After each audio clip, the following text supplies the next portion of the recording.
Hello ladies and gents, this is Evan, your friend in some really exciting tutorials out there. Today I will grab Photoshop and I will show you the way of professionally taking away the tanned skin, the white spots of the tanned skin. You see that?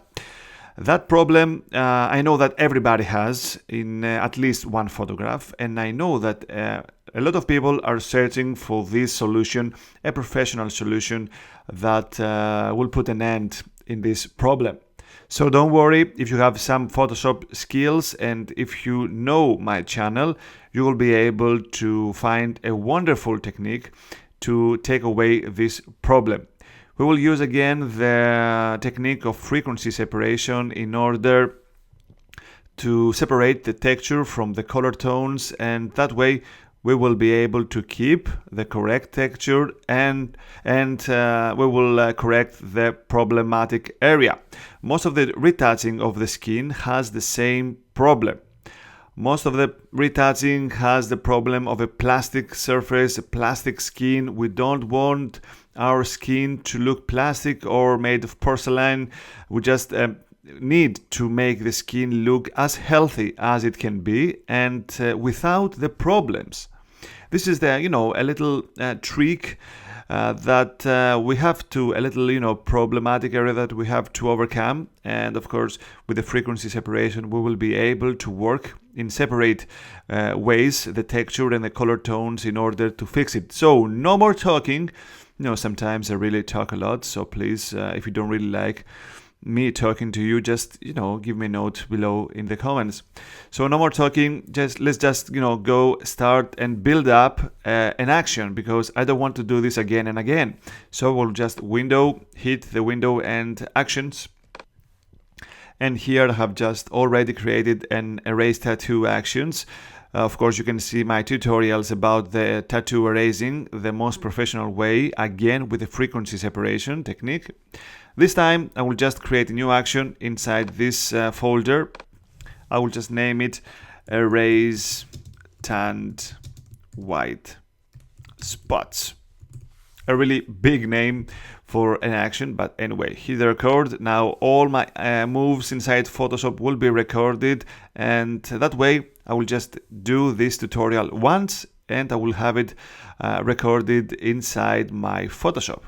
Then I will just hide this panel, and I will create two layers from the original one by hitting the Ctrl J twice. And then I will go in the first one, I will just name this texture, hit the enter or return in Macintosh, hide this one, go here, name this color tones,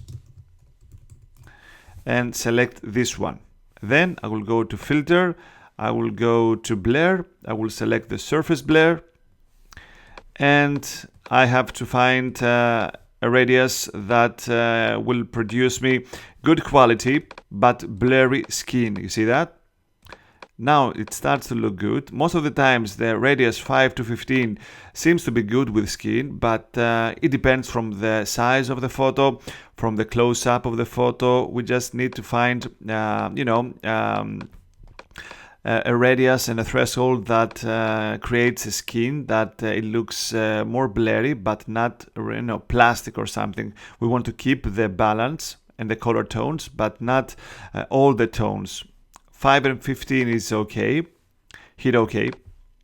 And then I will just go turn on the texture, select the texture and go to image, apply, image, and then I will just use the layer color tones, and then I will just use the channel RGB, invert button, and of course the blending, add, scale 2, opacity 100% and 0, and those deselected. And as you can see, I have a strange actually creation here. I can see a gray tone. It looks like a high pass if you know this filter, but actually I can see the texture of the photo and only the texture. So now I can be concentrated over the texture and I can have the color tones in other channel. Hit OK. So now it's the textures here, the color tones here. I will just select both of those. I will create a group. I will name this edits. and I will just create a layer mask over the edits in order to just erase some parts in the end of this tutorial, and I will go inside the texture and create a black and white adjustment layer.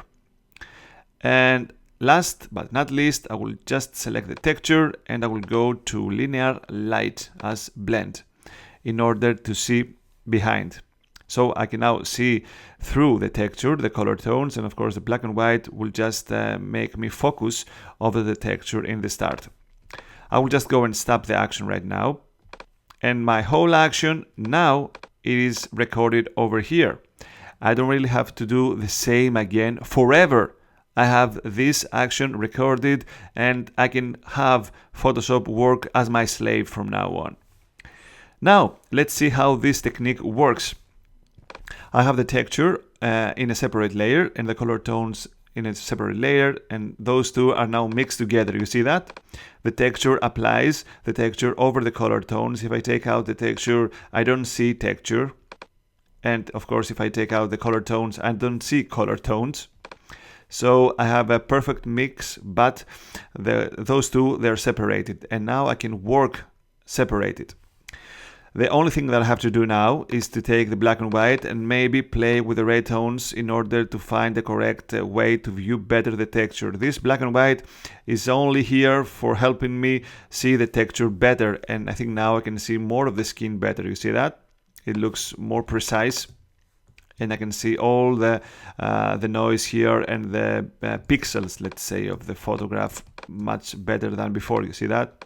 Doesn't really seen, but now I can see it more clearly. It's only for my help, this layer over here. So now I will just go, I will select the pen tool actually. Of course I can select other tools as the polygonal lasso, but it's not always convenient to use that stupid tools, because the pen tool is really powerful. But sometimes I can use the polygonal. I know that you really hate the pen tool, but you don't really have to. It's a really easy tool. Sometimes the other tools are more strange and difficult for me.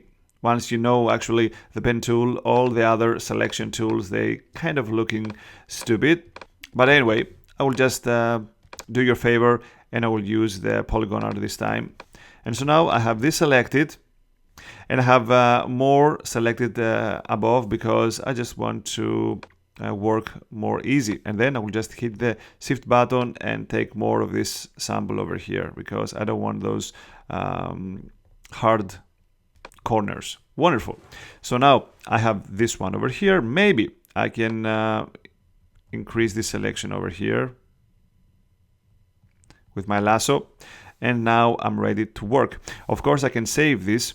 I can go this selection. I can go to select and go to save selection as tanned skin selection. And this one will go over the channel in my channels panel. Here, you see that? Tanned skin selection.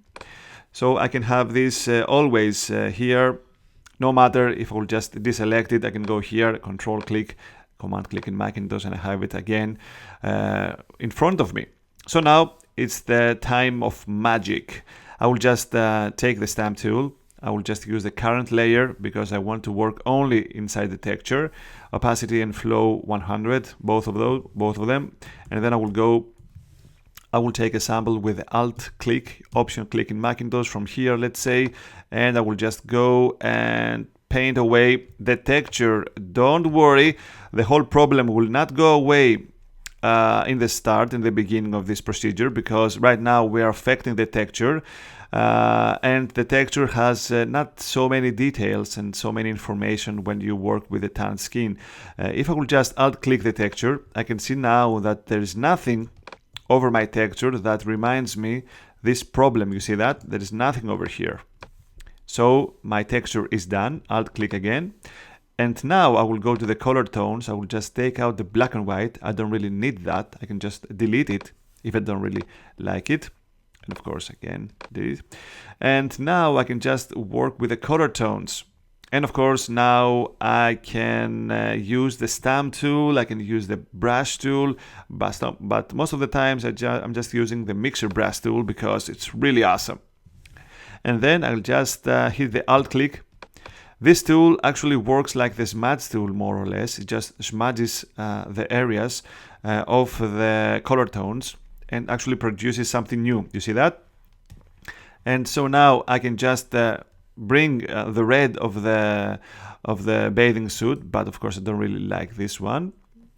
So now I can just select here and bring in some of the higher skin over my tanned body.